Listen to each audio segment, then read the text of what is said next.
We've all felt it. That pull that you cannot ignore. The obsession that just doesn't make sense. The magnetism that continues to pull you in. The chemistry that feels dangerously addicting. You know, those kind of connections that hijacks your logic and calls itself fate. Or how about the concept that someone feels spiritually meant for you?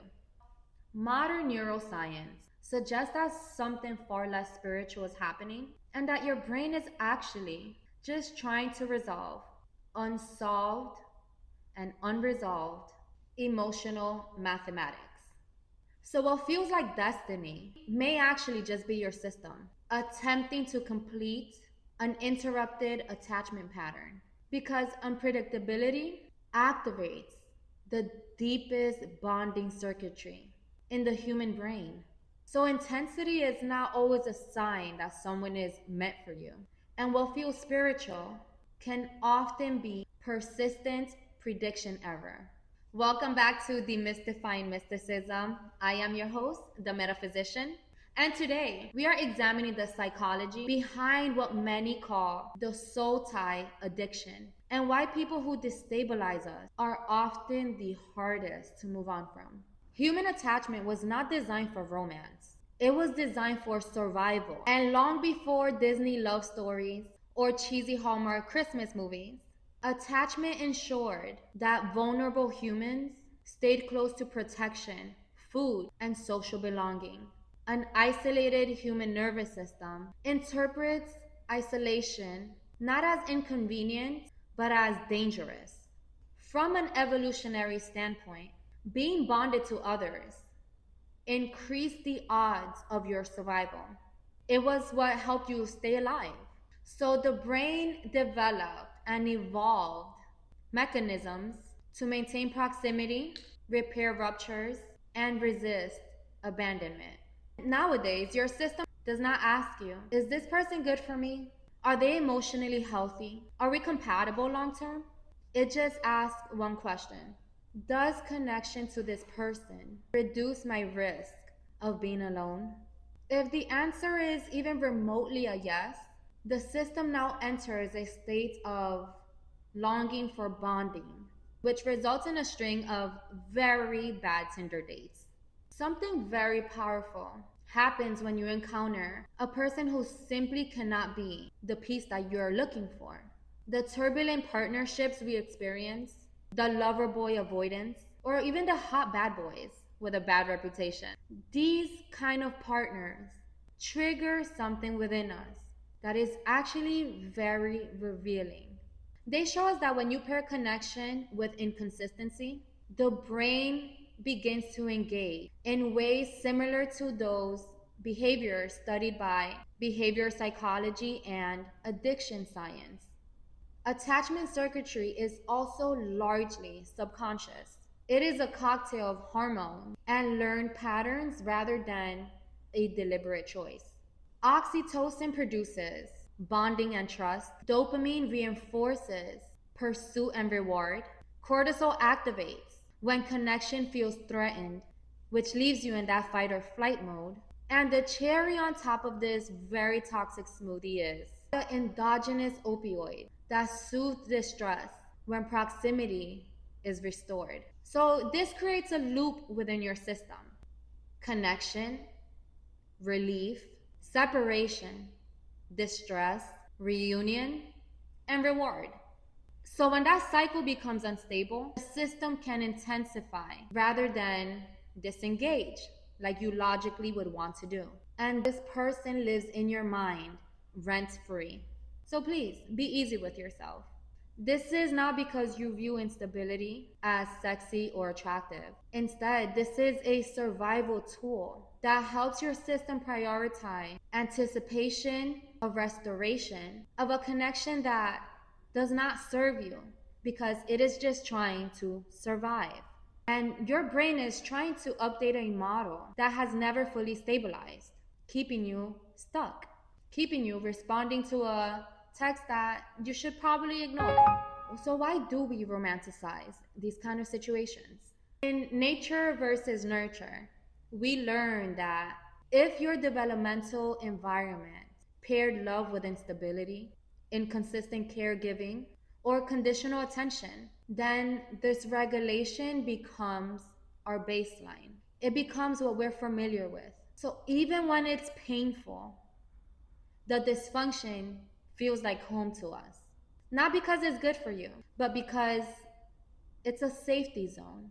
And you have learned how to make a home out of dysfunction, out of survival. This is survival. When your internal system experiences high emotional mirroring, low relational stability, or no coherent ending, high mirroring creates significance, while low stability creates vigilance. The brain then functions as a prediction engine. So when it cannot predict whether a relationship is over, if it's safe, or if it's returning, it keeps allocating attention to resolve uncertainty. It's like a process that's running in the background of your mind. Your emotional loop is like an open tab that won't close out, but won't refresh either.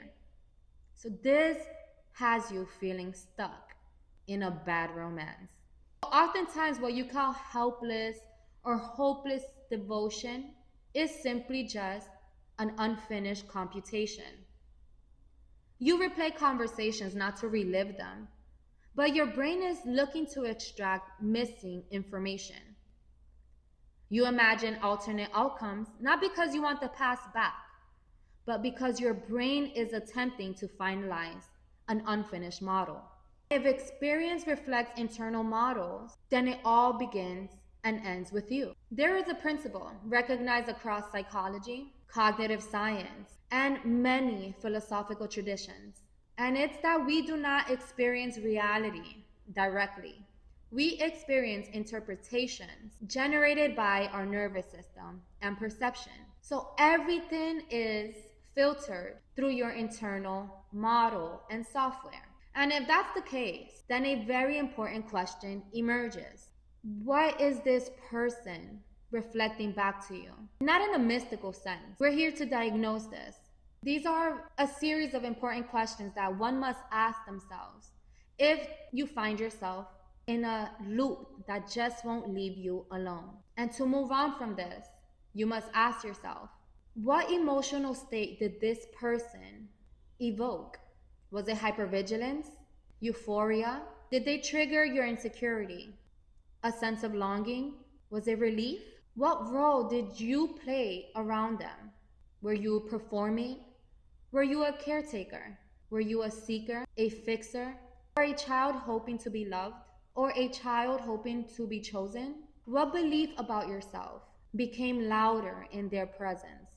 I am not enough, or I have to earn love. I could lose this at any moment. I finally matter. What part of you was activated? Because reinforcement does not create needs. It amplifies already existing circuits. According to predictive processing theory, the brain continuously generates models of the world and updates them based on feedback.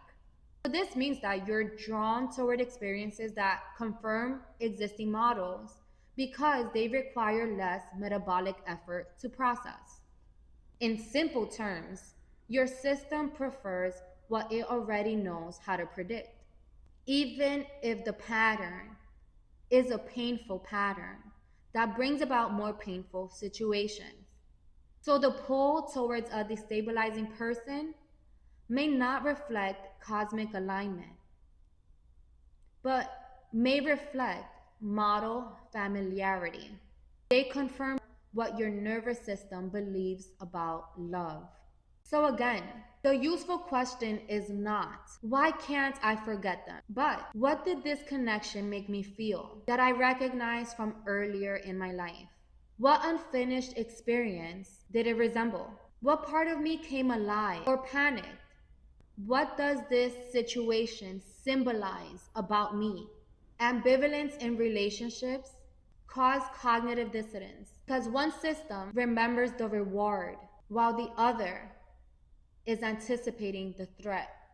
Attachment seeks proximity, while protection seeks safety. And ambiguous, turbulent bonds activate both simultaneously. This creates the push and pull feeling that you have in certain relationships. So the reality is that you may not want them back because mental preoccupation without understanding may feel like a deep, intense connection to that person.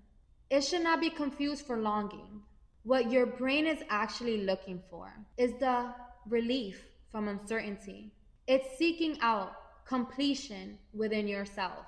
And this is what makes you human. Because if this reality is a mirror, then everyone that encounters you and comes into your life is here to reflect something back to you. This leaves a lot of us looking for love in all the wrong places. Because humans are wired for recognition, and being seen reduces social pain signals. But recognition without safety, without the promise of security, is what creates unhealthy dependency. Your brain is enamored with significance, but your body is absorbing the instability. In other words, your system is not craving the person per se, it's craving a full resolution. So, what does this situation teach us about self-love? These types of dynamics expose where your regulation depended on others. This lesson provides you with the clarity you need to awaken to self-love. Because once you understand the loop of emotional drainage, you realize that it's an opening within yourself that attracts more of what you don't want. You must realize that your soulmate is not another person. Your soulmate is you, healed, fully integrated, with the self-knowledge and understanding that your answer is integration. And whoever comes after your life after you integrate the self is only going to enhance and complement, not complete you. Because you realize that the only one that could complete you, the only one who could love you, the only one who could heal you is you, fully integrated. And once you fill the gap that you have been expecting others to fill for you, that is the beginning of knowledge, understanding yourself, and understanding that everything outside you that is hurting you is only reflecting the story that you have within yourself. So these aren't situations that you cry about. These are situations that should have you take a step back, pause, and reflect. What is your internal reality saying through this external experience? And once you indulge in self-love, everything in your experience will now match that. And as you pour self-respect into your life and you depart from the old version of you that tolerated, accepted, and longed for dysfunction, you now look for quality over comfort. So understand that the real closure is you. It's not another apology. It's not another situationship. It's not another conversation. It's you deciding that your own self-love is all you need to heal you. And what felt like cosmic fate was simply unresolved prediction. Self-love is the resolution. Thank you so much for tuning in. I'm the metaphysician, and this is Demystifying Mysticism, where experience remains and explanation evolves. Until next time. Perfect.